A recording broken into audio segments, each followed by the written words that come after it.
crafters, and welcome to the Crafty Corner. I'm Miss Lisa, and I have a craft for you today. Now that school has started, you should come down to the library because we got a lot of books that talk about school and things that go on in school. But I thought it'd be really cute to make this cute little 3D schoolhouse. It's a little pocket here, and you can put something in right in there. So all you need to do for this craft is have some scissors, some glue, and some markers. The craft comes in a simple template that we're going to color and cut out and fold and glue together. So schoolhouses are typically red. So I'm going to go ahead and color a few things like the bell and the windows so that it looks like we're open. Okay, I'm going to color the door. And then I'm going to color the things that don't need to be red, and then I'll color all the rest red around it. So it got me thinking when I started this craft, why do we typically think of schoolhouses as red? So you know what? I asked Google, and Google told me some very interesting things. That red paint back in the early 1900s was actually the cheapest, and that it has, let me refer to my notes, it has some iron oxide in it, which helps so that the whatever you're painting does not rust. And so this is why we see a lot of little old schoolhouses out in the West and in some of the early colonial times. Red was the cheapest paint, and it was what they had available to them. So I thought that was really cool. Down here are the box of crayons, and if we want to make it sort of look like Crayola, we're going to want to do yellow and green. Maybe I should color all the crayons first. So let's have a red, an orange, and yeah, I guess we'll have a green and a purple. So if you don't have markers at home, you can use colored pencils, you can use crayons. I don't think watercolor or acrylic paint would be a good idea, but there are other ways to get color on paper than with markers. So keep that in mind. Let's go ahead and get one more color in there. All right. Oops, I needed that green. This part of the box on a Crayola is mostly green and yellow.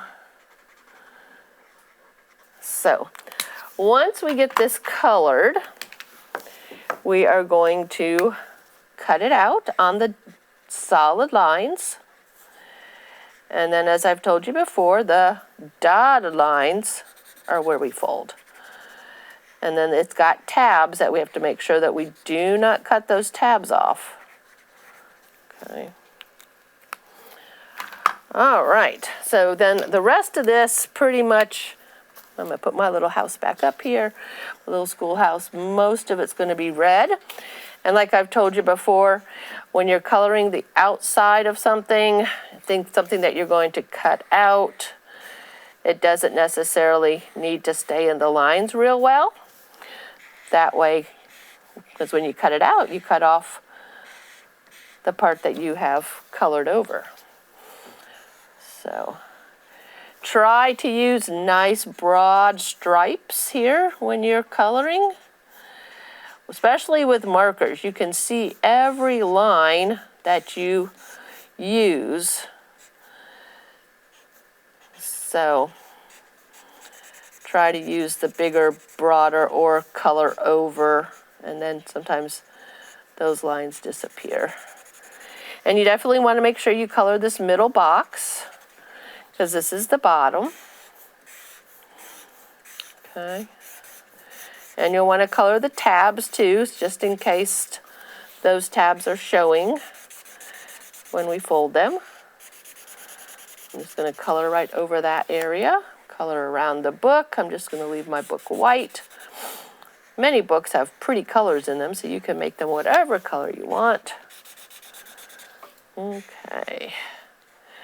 If you put this on your desk at home or on a counter, you can fill it with paper clips and erasers, any type of little notes. Maybe this would be a great little place to leave secret notes from you to your parents, or vice versa. That would be a cute little thing to do. All right, I'm almost done coloring the red. It looks like a lot of red, but when you fold it up and you see that each page, each little corner is separate, it looks really cute. Okay, going around my pencil now. Pencils are important school supplies, aren't they? Okay, and I know I've messed up some places, but it's okay. You get the idea. All right, when we cut, we want to cut on those solid lines. Try to stay right on those solid lines, especially around those tab marks. The box will fit together perfectly if we cut very evenly. And you can see that I have cut around the parts that I overcolored, and it doesn't matter because it gets cut away. Make sure you have a trash can nearby. Always throw your trash away. All right, cutting on those solid lines all the way around the outside edge.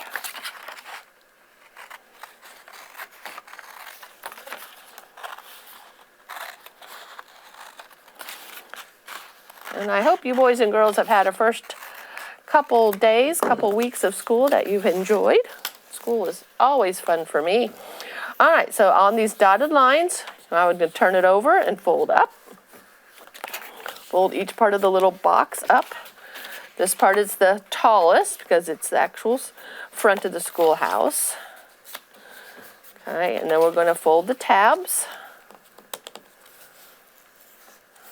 Oop, try to get it even. That one wasn't super even. All right. And then all we're going to do is glue it together. Now, if you have some tape, that's a good way to make sure that this, the glue sticks. I am going to go ahead and go with glue stick.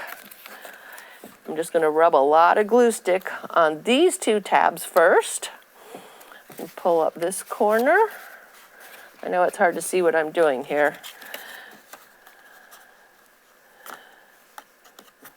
All right, and the glue stick worked well. If you want to use white glue, that's fine, but I would just forewarn you that white glue and markers, you're going to smear the marker all over the place. So I would think actually that the glue stick is going to be our better choice today. Then we have two more tabs. And need to rub the glue on those. And put the schoolhouse face up. Press the tab into the back of the schoolhouse. And then just let it set for 5-10 minutes before you put anything in it. Okay. There we go. We have a cute little box. All right, boys and girls, we have twin schoolhouses. How about that? All right, actually, no, not quite twins, are they? This one's got white windows, this one's got yellow windows. All right, boys and girls, thank you so much for watching. I've enjoyed showing you how to make this little schoolhouse. Thank you for watching. I'm Miss Lisa for the Crafty Corner. Join me again next week, because you know what? I'm going to have another craft just for you. All right, bye now.